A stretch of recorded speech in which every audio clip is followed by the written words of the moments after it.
welcome everyone to another episode of Leadership from the Heart. Today we have a special guest, Angela McGrady. Angela is an author, a profit coach, and a business operations consultant with over 25 years of experience helping small businesses thrive. She specializes in guiding women, mother, and neurodiverse entrepreneurs to maximize profits and align their personal and professional lives without the extra ad spend. She's the founder of Clerical Consulting. Angela blends divine intuition with data-driven strategies for sustainable business growth. She's also the host of Outrageous Optimist podcast and the author of Peaceful Profits, which I love. Her work empowers her clients to 2 or 3 times X their profits, improve employee culture, and create scalable systems. Angela, welcome to the show. How are you? I'm doing great. Thank you so much for having me on today. So glad that you can be here. So glad that you can be here. What you guys didn't see was off before we started the podcast, Angela and I were just kind of flowing, getting to know each other. And she comes from an operations background. And as all of you guys know, I am in operations. And so I definitely want to hear more about your experience in operations before we dive into all the other wonderful topics that I want to ask you about. Absolutely. So, most recently, I was in commercial real estate for almost 20 years Mm-hmm. um, and spent a lot of time building a brokerage, which became a full service brokerage. And so we went from, about 10 employees to, I think they're now at about 75. Oh, But, when I left, yeah, we were around the 75 range. And so, not a huge organization, but when you have a smaller organization, there's lots of challenges with operations because, the larger organizations have, access to software and systems and things that are built, for that organization to grow and thrive. And unfortunately, in small businesses, sometimes it's so specialized or you have so few people or people are wearing so many hats that you really have to maximize whatever tools you're using. And so I really got very interested in trying to figure out, what were our biggest problem areas were, and then what kind of tools we could use to solve those problems. And that was always a challenge. And, and especially money wise, because a lot of small businesses just don't have a ton of money to throw at those different areas, but they still need to be able to operate appropriately. right. Yeah, operations is all about trial and error. And so those smaller companies, you're right, they don't have the trial part. No, they don't have the throwaway funds for the trial part. So that's cool. No. I didn't know you were, I know I read that you were in commercial real estate. So what drove you, after reading your website, what drove you like away from that towards what you're now calling like your blend of intuition and data systems or business systems, I should say? So, really, what drove me away from that was during COVID when I was stuck at home and had some more time instead of being stuck in the, let's sit in the car and commute for an hour here and there and, spend a lot of time doing that. I had actual time to kind of reflect on like, what do I want my life to look like, and what works for me. And I'm a single mom with 2 kids. And one of my sons is special needs. He has autism. And so, he got diagnosed during that time. And then I was kind of in a struggle trying to figure out how to go back to the office, because I had been working from home for such a long time and just, really doing a great job at it because I feel like I had more control of what was going on. And a lot of operations is putting out fires. And so, I was putting out fires, but it was like in a more comfortable setting. And so I actually got to utilize a little bit more of my expertise in terms of guidance. And so, you ask about like the the clerical consulting part of it, like where did that come from? I became a holy fire Reiki healer. During that time, I took on meditation. I've been meditating now for almost 4 years straight. I just really changed the way that I was showing up and just started to think about like who I am, what do I want to accomplish in this lifetime and where do my skill sets lay? And so with all of that, I started to feel like once I went back to the office and was immersed in that whole operations role, I felt like I wasn't being properly utilized for my skill set. And I definitely wasn't being respected because in commercial real estate, it's very male dominated.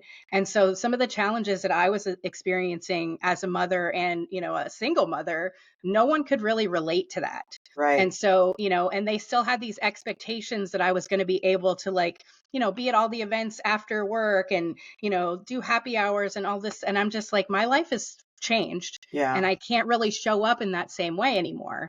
Yeah. And the role that I was in wasn't allowing me to grow and change. And I just eventually ended up getting laid off. So, a lot of the systems that have come into play, AI tools, like Yep. a lot of that has just profoundly changed what operations looks like, obviously. Yeah. But unfortunately, when you lay off someone who's been in your company for almost 15 years, you're going to lose a whole lot of knowledge. Yeah. But now I get to take all of that knowledge and give it to my clients and help them grow their businesses and help them, do the things that they need to do without constantly having to put out fires. That's really Because cool. I don't want to be a firefighter. Right. And the goal in operations is always to optimize. A lot of companies that I go into consulting for, that's their MO, that's their daily life, is just putting out fires. And I'm like, Hmm. guys, we can get to a place where putting out fires is literally once in a while. Like we can get to a place where we're in the standard, and we're optimizing things. And a lot of people don't believe it until they see it, just because they've been so used to the chaos and not realizing that they're just creating the chaos because that's what they're used to. So that's interesting. Is Well, and your some people get addicted to the chaos For actually. And sure, for I sure. feel like I was actually addicted to it because I saw myself as sometimes the savior. Of Like I course. definitely had been told that I had the white knight persona, that I could just ride in on my horse and save everything. And most days that's exactly what happened. But when I was a little bit further removed from it is when I started to understand I can't continue to play that role. I am not everyone's savior and it's not my company. So I can't save it when it's going down. Like I'm only playing a role. Yeah, and also, like, what is it taking from you in your other roles outside of work when you're constantly playing the hero here? It's due to just bleed into every aspect of your life, right? Absolutely, and it was totally draining in my personal life. Yeah. And I ended up getting, divorced during that period of time and, for that and other reasons. But yeah, it was definitely draining. And I actually realized during that time that, I only have so many resources to play with. And so where do I want to put those resources? Do I want to give it to people who are not respecting the knowledge and the guidance that I have to give them? And they think that just keep continuing to stay the path that they've been on is going to work when you're growing a company from, like let's say a million to, 10 million, like it's going to look different. And so you've got to change and grow and have new tools and have new strategies for that. And I just was getting met with the same pushback of, no, we've always done it this way. And so when people tell me we've always done it this way, that's a huge red flag to me. Yep. Clear indicator. Yeah. Yeah. Because it's like what you've done, for this time period in your life is not necessarily what you're going to have to do moving forward, especially if you have different goals, if you want to be in a different place. Yeah, what you've done has gotten you this far. It's universal that it has given you everything it can, right? Absolutely. And so you do have to die and reborn, rebirth to a new set of skills or whatever it is to be able to grow into what you're trying to grow into. I think that's I agree. Red flag immediately. Yeah. And that's the whole like Phoenix energy, right? That we speak Yes. about, having to like burn it all down and like build it up again. Or, if you think about like a caterpillar becoming a butterfly, like, Hmm. those are definitely two different things, both beautiful in their own way, but you have that whole transformation. And in the middle of that, it's kind of ugly. Like it's not really, Right. sexy. But you Yeah. have to go through that if you want to transform and be that better version of yourself or your company. Yeah. And it sounds like the pandemic gave that to you as, an ugly gift at the time, but now beautiful for you to have created a life for yourself and for your kids where you are able to be there and show up. for yourself and for them. So that's Absolutely. honorable. That's beautiful. Let's talk about this intuitive leadership, because I'm all about it. I want to hear your take on it. So basically, what I consider to be intuitive leadership is, being able to understand and address the situation, and getting that whole gut response, like getting that, the vibe that you get from a certain thing, and just being able to trust, that knowing that you have. Because one of my gifts is claircognizance, and so I will literally just get information into my head from, basically divine guidance, but Right. whatever you want to call it. Yep. But I just know something and I just know it at the time. And I will just blurt it out most of the time. And people will be like, "Well, how'd you know that?" And it's just like, it's just trusting the information that you're getting. We're basically little receivers, like we're receiving all of this information. And so if you want to be a clear channel for that, what you have to do is make sure that you're taking care of yourself. Self care is number one priority for everyone, no matter what your situation is. Because if you can't take care of yourself, you can't take care of anyone else. And you're Agreed. not going to be able to show up in the best possible scenario either. And so, with meditation and prayer, I've learned to get really clear on that. And so when I get information, I know what I'm supposed to share and what I'm supposed to do with it. But then also thinking about, data and information and, things, research that helps you come to the decisions that you need to. So fusing the two together, being able to hear that knowledge and insight that you get just intuitively, but also taking, real world data and research and fusing the two together and making decisions from that place. And as you know, leadership sometimes is messy. Sometimes, you make mistakes or whatever, but just being able to act in that way, it really fuses those two worlds. And so you get to show up in the way that you need to and accept the challenges for whatever they are and just move forward. And so that's what I like to empower my clients to do. And that's what I try to get every business owner to understand is, at the foremost of everything, it's self-care. It's, putting that oxygen mask on yourself and making sure that you are okay. Because I fought that for a whole long time. Like it was a real thing for me because when you have kids, especially, you're like, obviously, I'm going to take care of my kid. But it's like, no, if you don't continue to exist, you can't take care of anyone. So you 100%. have to take care of yourself. So yeah, just getting into intuitively clear and making sure that you're taking care of yourself and then taking in all of that information, research, perspectives from other people and being able to, fuse those two together to move forward. That's what intuitive leadership is. Yeah, I am with you 100% on that. I think that's the most powerful way to make decision is intuitive. Blending the intuition with your data, you'll find that you're probably on target more than you're not. You mentioned receivers, that we are receivers. And so if someone doesn't really understand what that means or doesn't know how to get really clear and discern what is being told to them, what would be your advice for them? So I think that a lot of people in our society are really predisposed to just continue on whatever path they're on, listen to the stories that they've always been told. But what you really need to do is just sit down with yourself and just determine, like, what do I want my future to look like? Like, regardless of what people have told me, my skill sets are in, or what I'm good at, or, what I'm currently accomplishing, sit with yourself and think about, like, does that stuff bring me joy? And so one exercise that I love to give people is, write down 10 things that bring you joy, 10 things that make you happy. If you're in a bad mood, like, what are one of those 10 things that you can do right now to shift that perspective? Because you really need to be as much as possible in, your joy in life, because that's why we're here. We're here to have fun, have a good time, and, learn as much as we possibly can.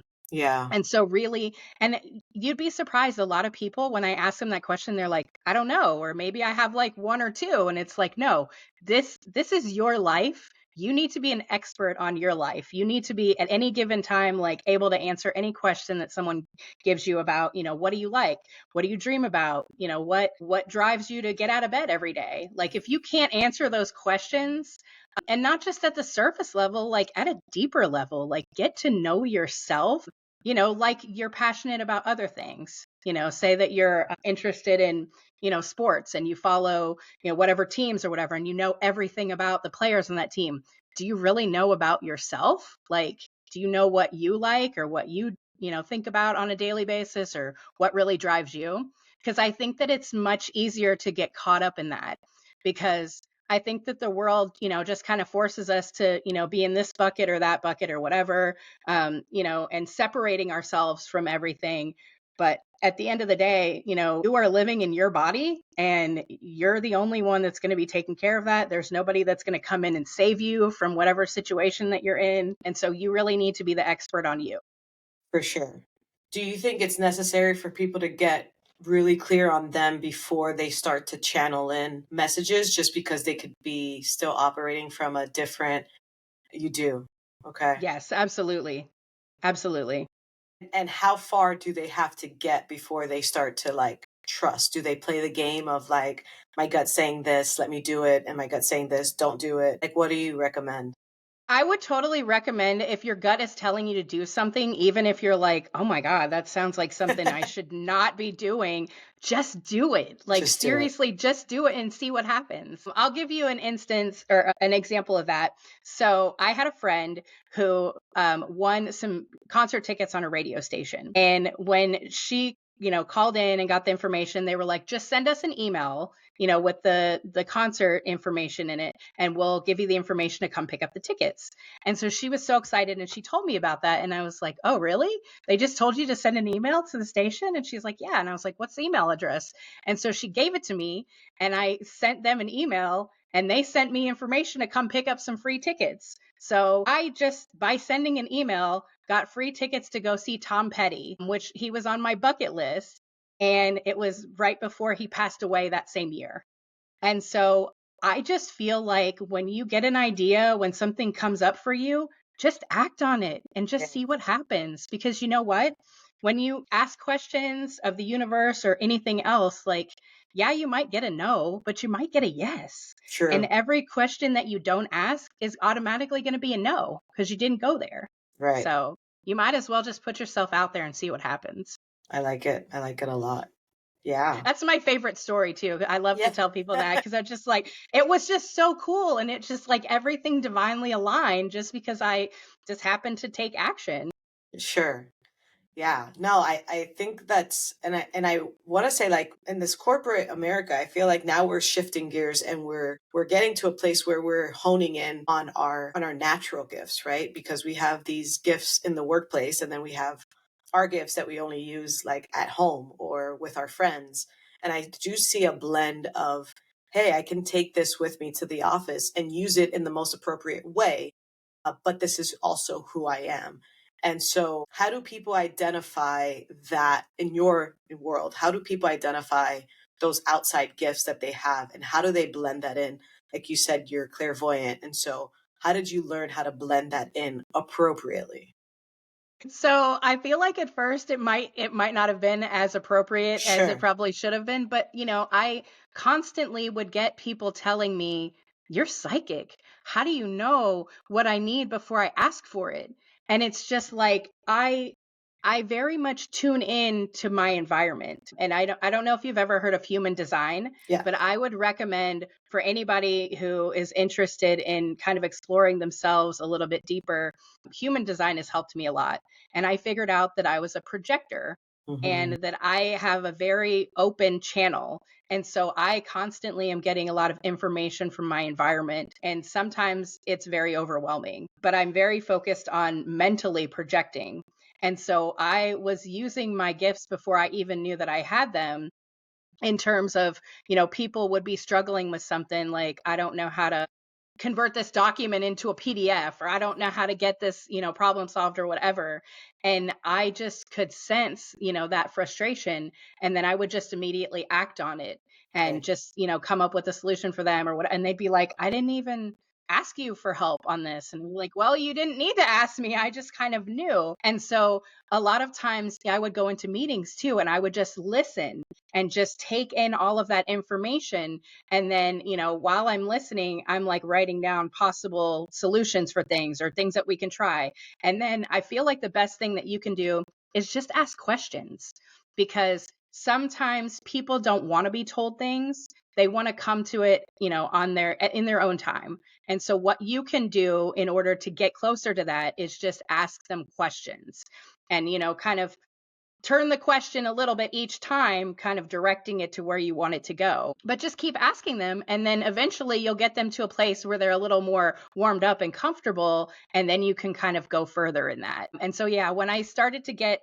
some of my coworkers really tuned into this stuff, and, I was like, oh, we have a full moon tonight and we're doing this, like just kind of like giving them all this insight and information, like inviting them to, meditation groups or doing this or whatever. Like, I just kind of sprinkle things in to people sometimes. And I don't get upset when I give someone information and they don't act on it, because I understand that everything happens in its own time. Yeah, And so, but if you do need that information later on, at least you have it available. And that's really, my goal is, if I have information and I can get it out there, you're going to use it whenever it's the right time for you. And I don't get to dictate what that is. So, and I'm sure. not attached to it either, because just being unattached to whatever outcome, because things are going to happen whatever way they happen, and it has nothing to do with you. Yeah. Yeah, no, I couldn't agree more. And you said something, you said in the previous segment, you talked about self care. And I agree with you in that self care is probably the beginning of you being able to hear yourself more and tap into your intuition. What are some forms of self care that are outside of the box that we know? I meditate as well, just about daily. And so for me, I always I tell people what works for me, but what else works for you, and what other modalities do you see out there that maybe we don't talk about enough? Okay, that's a great question. So, where I started was, like I mentioned, with my human design type, like I'm very open. And so I realized that I was carrying a lot of other people's energy with me. And so one thing I started doing for myself was weekly, I would take an Epsom salt bath, and I would spend, sometimes an hour, sometimes 2 hours, like as long as I could be in there, to get rid of all of the energy that I, brought home with me. And some weeks I do, more than once a week. It just really depends on how I feel. But that's definitely a tool that I utilize. Another thing, I tried flotation therapy.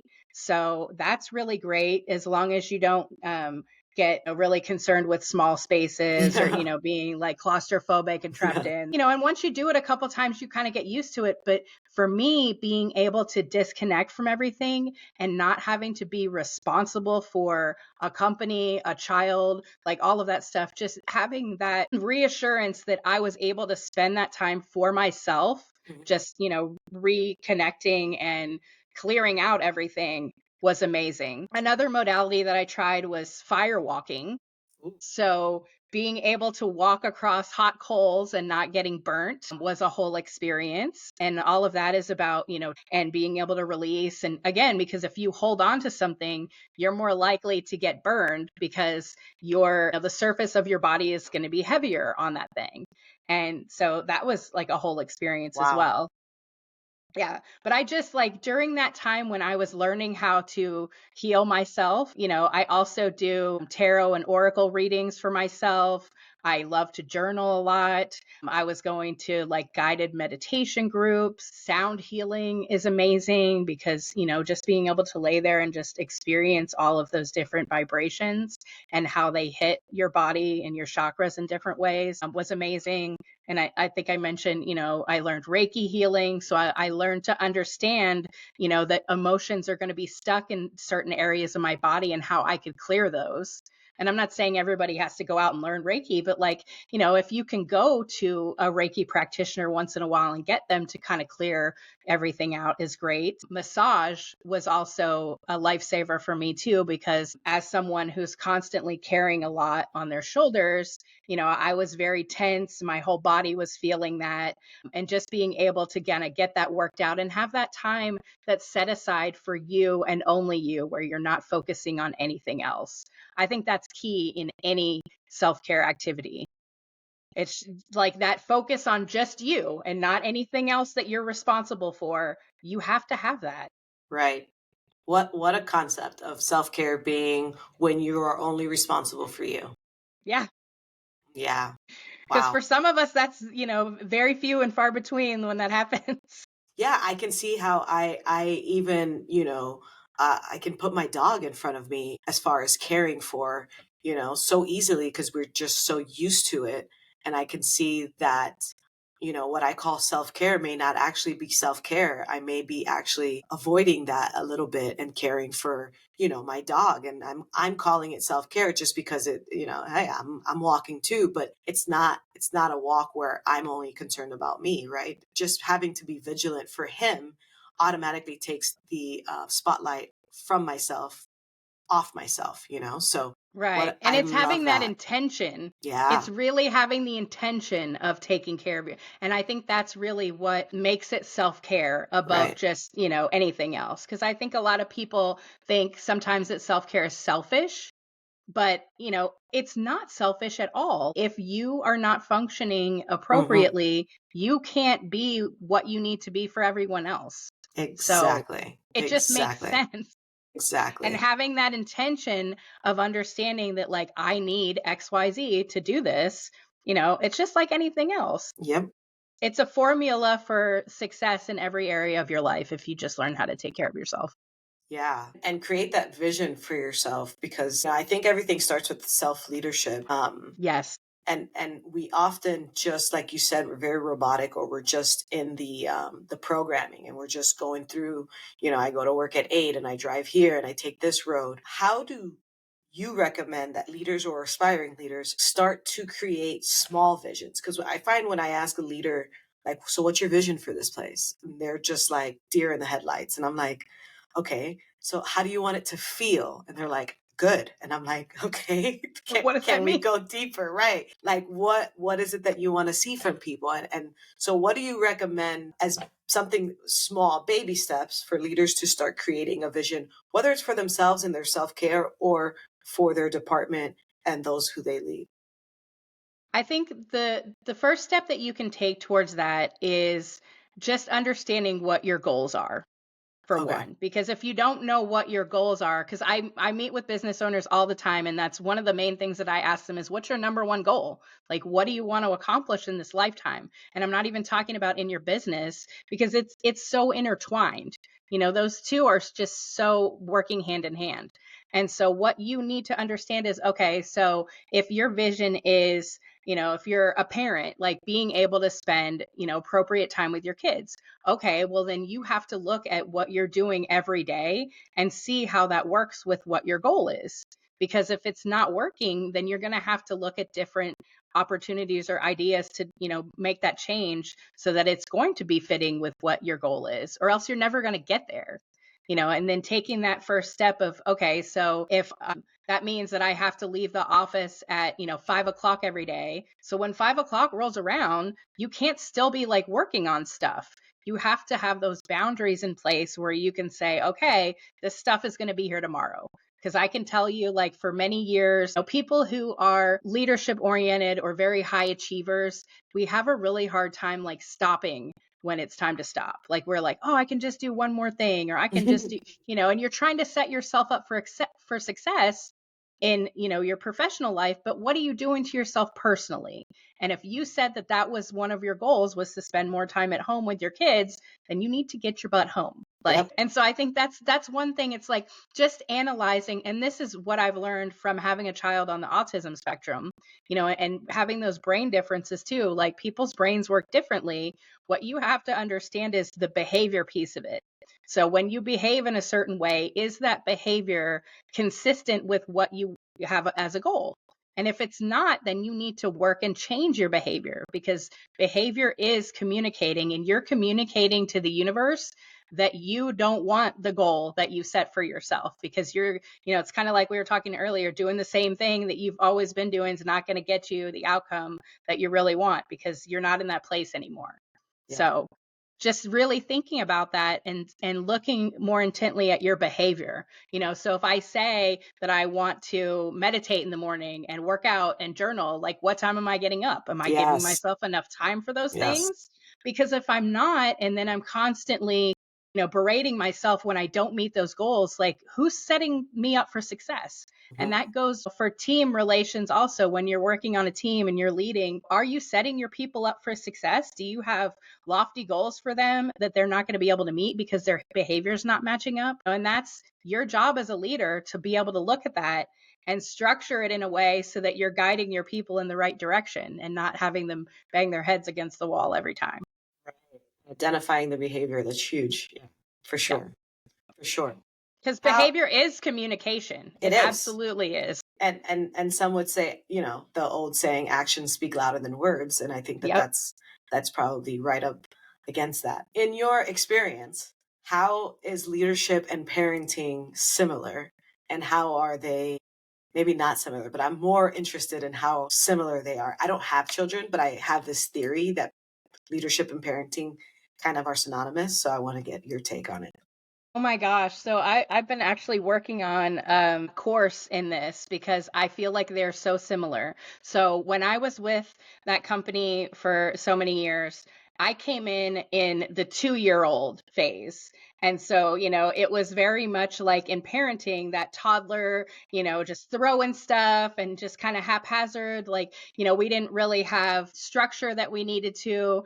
And so, like, in a business, like, I think about, the pregnancy part of it is like, before you start the business, the ideas that you have about it, and kind of that pre-work that you're doing to understand what your vision is. And then the early years are you just trying to do the best that you can do in order to figure it out. You're establishing all of those networks, and in a child, like, all of those networks in the brain are kind of organizing, and everything's kind of coming together. And then you kind of get to, the more socialization phase, a couple years in, where you're really, starting to be able to network with the right people, and, hiring better and getting the right people involved in your organization. And that's a lot about, when kids go to like a preschool or school or whatever, like, just more of that social exposure. And then when you start to get more into, the later, like, elementary age, or, the teen age, what I've seen in businesses is, when a business gets to that point, most of the time something has profoundly changed in the organization. Either the market has changed, the industry has changed, technology has changed. The people in the organization, if you think about their ages, like, they've gone through profound changes in their life. Like, maybe they've got married, they had kids, maybe they got divorced, all of these things happening, within the organization. That is very synonymous with that whole, like, teenage, middle school into high school area, where it's just like, you just have all of these things changing, and you have lots of emotions about it, and things are kind of erupting and getting exposed and all of that. So it can be a lot of turmoil in that time period, just like it is with children. Right. And then you get to a point where, you kind of get through all of that, and you've really gotten your groove, and you understand your market, and you know how to run everything. You've got the right tech in place, got the right people. And those are the companies that kind of sustain it for the long term, typically, unless something, goes crazy in their industry or whatever, and Right. they just cease to exist or what have you. But it's very much reflective of the experience that you have raising children. And I was calling it raising a business, because it's basically, and I noticed that as a parent, because I have a 7-year old and a 15-year old. So I'm in different Oh spectrums yeah. all of the time. Yeah. And so when I was in business, I was also looking at that, because my oldest was born the same year that I started working at that company. And so I really got to see, like, how that all looked. And I just couldn't get past the fact that they were very much mirroring experiences. Yeah.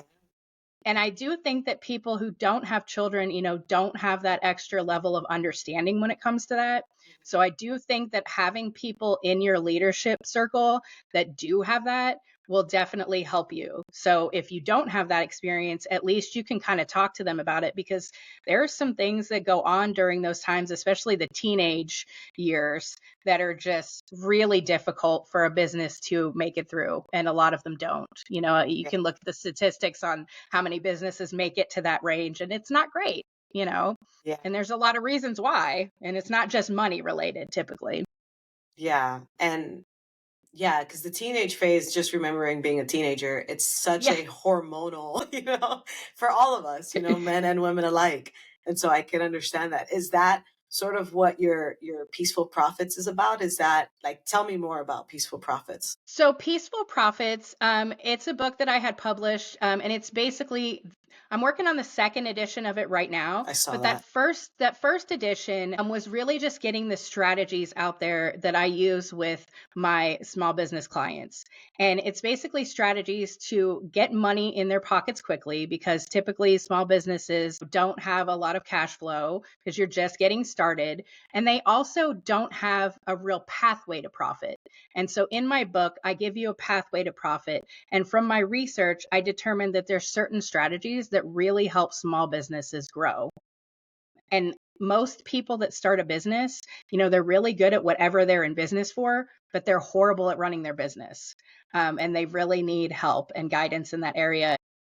From everything that I've learned in terms of, being in the workforce and then the research that I did for the book, I just honed in on those things that would really be helpful so that people could hurry up and get, a sense of what the path looks like forward, and not get so caught in the weeds by things or distracted. I work with a lot of people who are neurodiverse. And so, the ADHD, it is real. It is really hard to be running a business when you can't focus on the things that you need to. And so, again, it kind of goes back to that self care piece of like taking care of yourself, knowing what you need so that when you get all crazy and out of focus, you can be like, oh, okay, I just need to go for a walk right now. Or Right. I just need to fill up my water bottle or have a snack or whatever. Or maybe I just need to go sit in my car for 10 minutes and have a nap, like Right. whatever you need at the time. But yeah, just understanding that is really key. And so, what are like high level, so we don't give away your book so people go out and get it? High level, what are some of the pathways for a small business to be profitable quickly?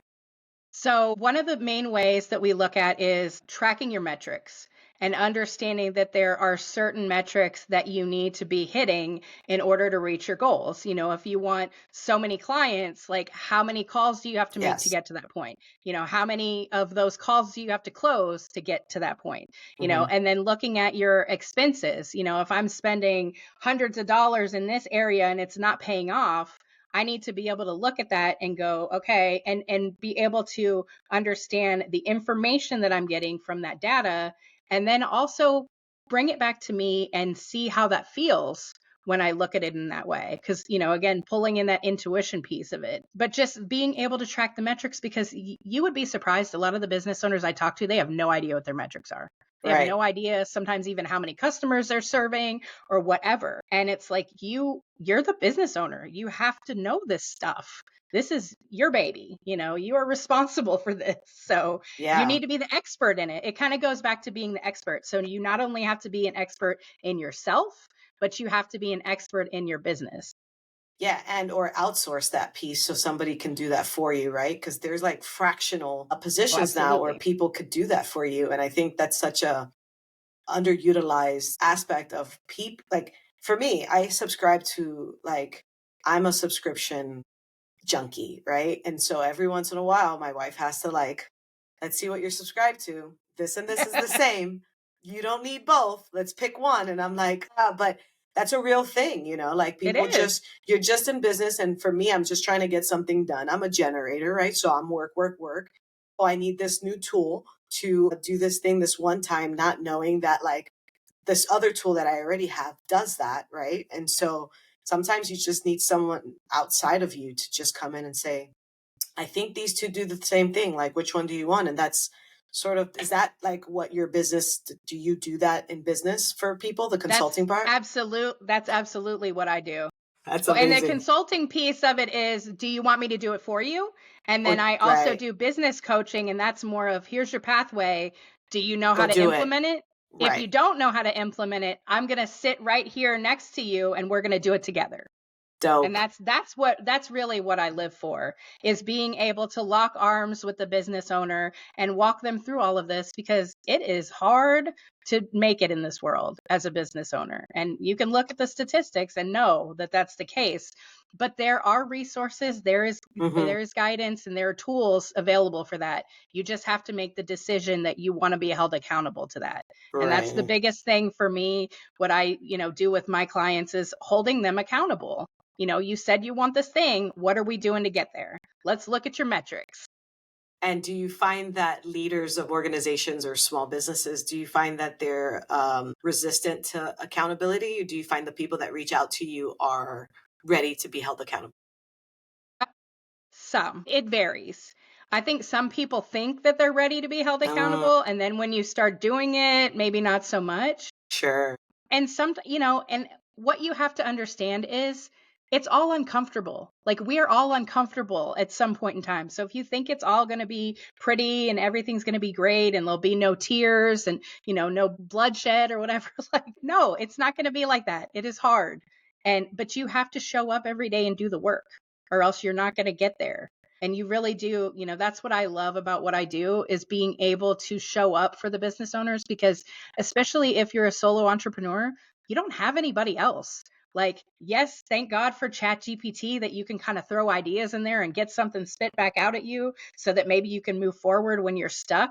But, I It's not also going to do the work by work for myself. you. Right. Yeah. And it's like, sometimes I need someone to talk to Hmm. about that. Hmm. And I am that person for these business owners, and I love it, because I love to be the person that could show up and, get you to really focus on what you want. Yeah. I have a coach who said that starting a business or running a business is going to expose all of your trauma, all of your unhealed trauma, Oh because it's yeah. going to shine a light and all the things that you don't want to do, but you have to do. And then you have to kind of dig deep as to like, so why don't you want to be on camera? What is it about your face or your voice? And then you're like constantly digging. And when you get to the bottom, you realize like, okay, I could have been doing this the whole time. There's no real substance here. It's just my belief of that. So yeah, I agree. And I think that it's really a good idea that to say that you don't have to do it alone. There are people out there. There are good people out there wanting to help. Look at how you and I cross paths, right? And there are so many groups like that don't have value, but and there are groups that have value, and like this is one of them, right? Look at the conversation we're having out of nothing, and I think that Absolutely. that's super important for business owners and leaders to understand, is you don't have to do it alone. You just have to use your discernment just a little bit more and go with your gut. So I love I that. love that you mentioned discernment, because it Yeah, is a lot of that. And a it lot of is. people that's not a skill set that they're used to using. But, you only have so much time and energy, and you need to learn how to focus it in the right direction to get where you want to go. And Yeah. if you're not willing to do, and I feel like a lot of people expect to get things for free. And unfortunately, like, the best stuff is really not out there for free. Like, you have to learn. This is one thing that I had to learn for myself as well. Sometimes you have to invest in yourself, and you have to trust that that investment is going to pay off. And it might not be immediately, but, everything kind of takes time, and it happens in its own time. And you just have to trust that. And you just Yeah. have to keep going and look at it as, if I'm putting forth this investment and I'm getting a business coach, am I showing up every day when we have a Hmm. session? Am I doing the work behind the scenes? Like, because that person, even though you're paying them, they're not doing the work for you unless, you're doing consulting. Yeah.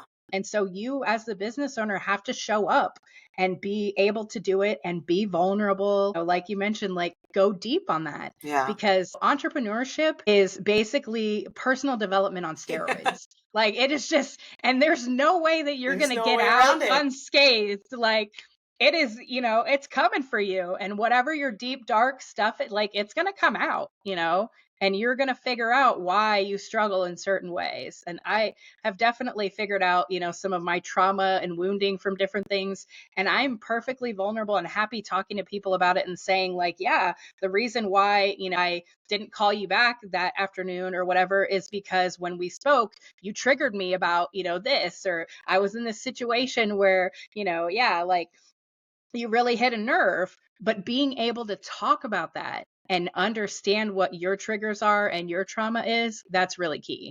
And you're going to get that in self-care. Like, Yeah. if you're really Reflection. doing For that sure. self-care work, you're going to get there. For sure. For sure. And I want to add, you mentioned like it's going to cost something. And when we say cost, we automatically think money. But what I found, and even in myself, is it's going to cost you time. It's going to cost you relationship building. It's going to cost you something, right? I used to be one of those people that like, I'm just going to go into this group and I'm going to see what it's about. And I'm going to, land the perfect whatever, right? I wasn't willing to invest the time it took to get to know these people. We just want it fast and we want it quick. And it just doesn't work that way. The universe does not work that way. And so while it may not cost you money, just understand that it's going to cost you something. And you've got to be willing to give up something to get the other thing that you're wanting. Just like Angela mentioned, like if you're going to build this plan or this vision for yourself, what are you willing to sacrifice to get that? Are you going to wake up an hour earlier to meditate, work out, and journal, right? Because if you're not, then it's never going to happen for you, and I think that that's super important and a great takeaway. So thank you for that. Absolutely. Sure. Thank you for that. Any final thoughts? I just want to share that, like we were talking about my book, Peaceful Profits. I'm working on the second edition. And what I'm really doing is I'm looking for business owners who are experts in their industry to look at some of those strategies and give me feedback on how those strategies hit them. Is it useful to them? Is it something that they see in business every day? And then, they spend 45 minutes with me. I get the industry information that I need to move forward in the second edition, where I'm going to have case studies and all of that information included. But what they get out of that 45 minutes with me sometimes is enough for them to profoundly change the way that they're operating their business at that point in time. Or it, clues them into, oh, these are the challenges in my industry. Well, what can I do as an industry expert to do better than that? Sure. So I really love asking those deep questions about things and getting people thinking about that. And then what I do after we do the interview is if I feel really called and connected to that business owner, then I offer them a free assessment using my software platform that really assesses and digs deep into each one of those strategies that I had in my book and just shows them financially what the future of their business could look like if they employed those strategies.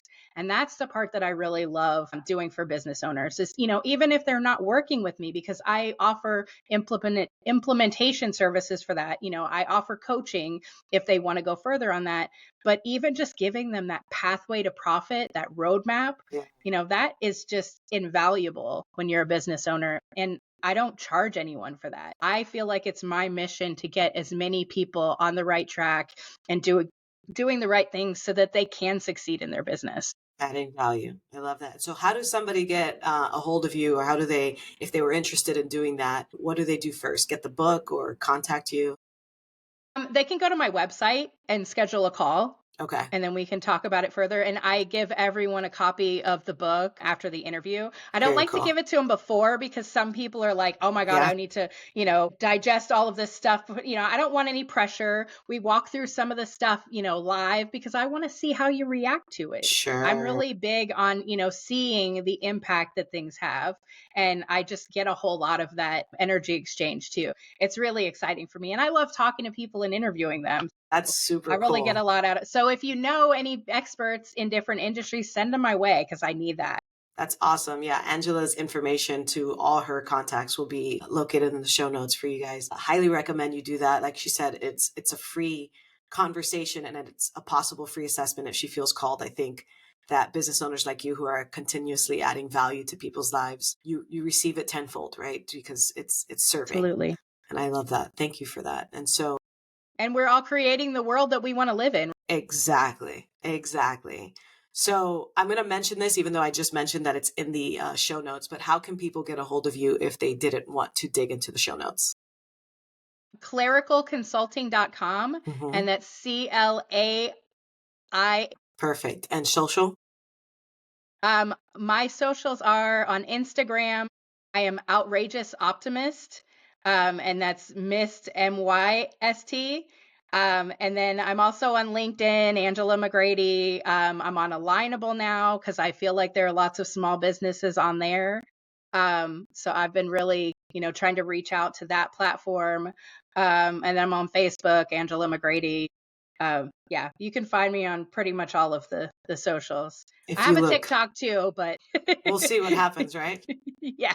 Just in case we don't know by the time this episode airs if we're going to be banned or not, but we're a couple Yeah, days away true. from potentially being banned, so we'll see what happens. And then you can check out my podcast. It's Yes. Outrageous Optimist, and it's on Spotify, Apple Podcasts, and Amazon Music Podcast. Angela, thank you so much. I appreciate you. I enjoyed our conversation. I look forward to having more conversations with you in the future. Everybody else, that was this episode of Leadership from the Heart. Again, thank you so much for listening. Don't forget to like and subscribe. Thank you.